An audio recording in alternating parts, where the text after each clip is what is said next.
Next part में हम लोग देखेंगे कि कौन कौन चैप्टर से हमें क्वेश्चन पूछा जाएगा।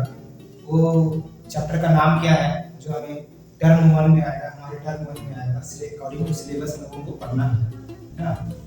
तो हमने लिखा है class 8 science NCERT based question.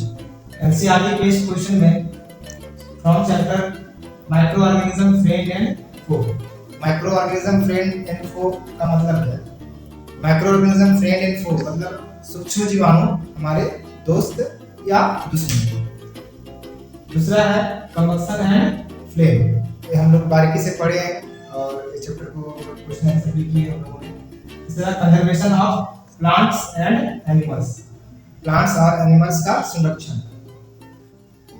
And fourth one is friction. तो ये सारे चैप्टर से ही हमारा क्वेश्चंस आएगा, चाहे वो ऑब्जेक्टिव हो, फिल इन द ब्लैंक्स हो, ट्रू फॉल्स हो, मैच द फॉलोइंग हो, शॉर्ट आंसर क्वेश्चन हो या फिर लॉन्ग आंसर क्वेश्चन हो। इसी चैप्टर से आपको आएगा और ये चैप्टर ही आपको रिवाइज करना है पर डे। ठीक है, थैंक यू।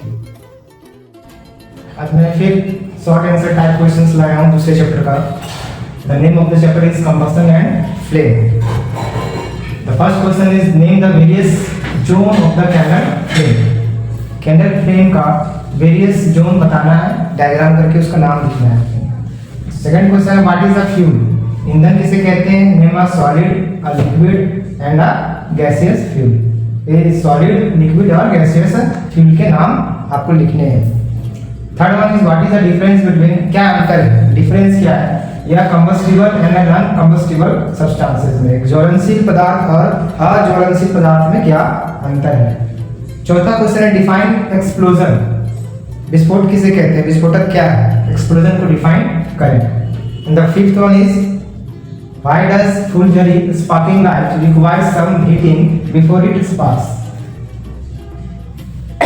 सॉरी, मतलब यहाँ बोला जो फुलझड़ी हम लोग उड़ाते हैं दिवालियों में, दिवाली के टाइम पे, तो जलने से पहले उसे हीट क्यों किया जाता है? अगर जब तक वह हीट नहीं होगा तब तक वह पूरी तरह से जलेगा नहीं, उसका रीजन बताना है आपको। तो ये ओवरऑल क्वेश्चंस थे आपका कंबक्शन एंड फ्लेम के बेस पे, और ये एनसीईआरटी बेस्ड क्वेश्चंस है, इंपॉर्टेंट क्वेश्चंस है और शॉर्ट आंसर टाइप क्वेश्चंस है ना। इसको आप लर्न एंड राइट जरूर से जरूर कीजिएगा। Okay, thank you. Conservation of plants and animals अगला चैप्टर है दोनों का, और इसके बेस पे शॉर्ट आंसर टाइप क्वेश्चंस मैंने लाया और यह एनसीईआरटी बेस्ड क्वेश्चंस है, ये भी बहुत इंपॉर्टेंट है।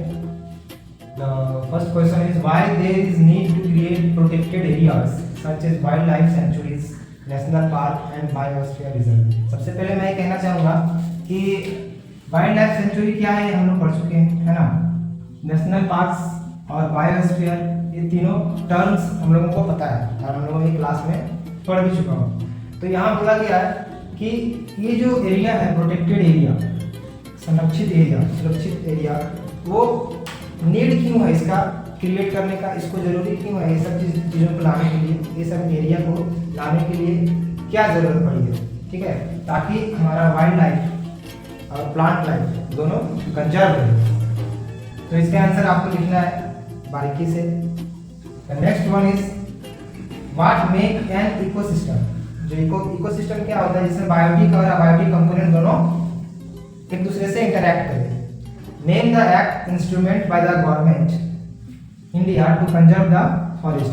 फॉरेस्ट कंजर्वेशन का जो एक्ट है, ठीक है, भारत सरकार द्वारा जो चलाया गया है, मुहिम है, उसका नाम आपको लिखना है।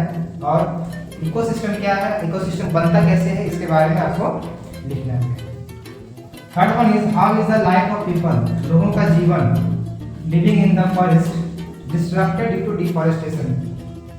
पेड़ों की कटाई से, अत्यधिक कटाई से लोगों का जीवन कैसे प्रभावित हो रहा है जंगलों में, ये इसके बारे में आप लोगों को राइट करना है आंसर में।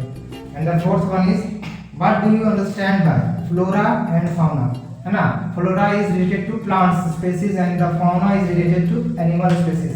एंड इसके बारे में आप क्या समझते हैं, what do you understand by flora and fauna of a region, जो कि ये एक ही क्षेत्र में रहते हैं। तो ये ओवरऑल क्वेश्चंस था on the basis of conservation of plants and animal and very important for the examination purpose. Thank you all of you.